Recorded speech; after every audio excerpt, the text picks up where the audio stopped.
Howdy, seniors. We're just going to go through week 6, actually, total, but it's week 4 for our We the People lessons.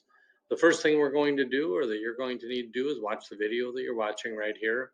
And then we kind of have it broken into about 2 or 3 different parts. Make sure you take a look at, first thing, make sure you take a look at if there's anything you have outstanding.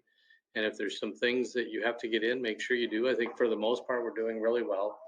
I believe week 7 will be our last week for the seniors. So we'll have one more week, and that will also end Unit 6 as well.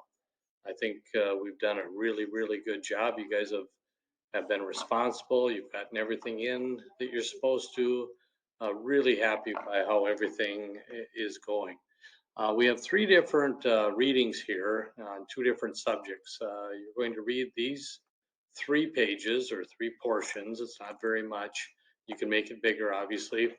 One of them is read why are fundamentals important, principles important. And when they talk about the fundamental principles, it's what the United States was based on, what it was founded on, obviously democracy, and why it's important for each generation to learn about that.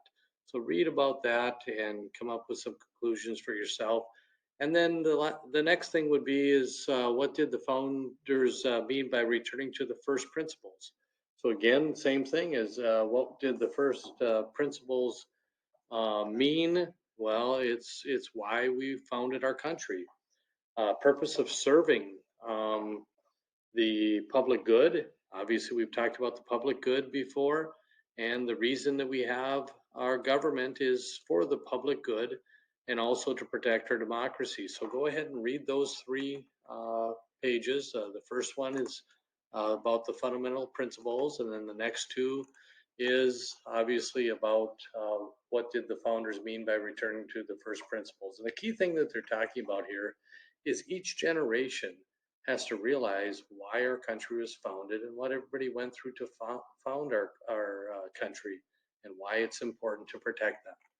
Okay, then the next thing is you're going to end up answering just a few questions about the first principles. And you'll see these questions here. Go ahead and answer those and then end up putting those in. The next 2 paragraphs are going to be about liberty versus order. Well, the thing is you can have all kinds of liberty, you know, but the problem is if you have no order, you might have chaos. Or you can have all kinds of order, and then all of a sudden, if you have too much order, it could, have an issue as far as taking liberty away from people. So there's that balance. So I want you to read through these 2 little pages here, and it gives you some quotes as far as liberty and order is concerned. And then there's some questions, and most of the questions are about this second portion here. So go ahead and read through those. And then when you're done with that, the last thing that you're going to do is watch the video on liberty and order. And then there's also some questions about that as well, about liberty and order, the video, just a couple questions. And then when you're done with that, you are done with week 6. If you have any questions at all, please give me a call. I appreciate everything you're doing, and I hope you're enjoying your last few weeks of your senior year. Thank you.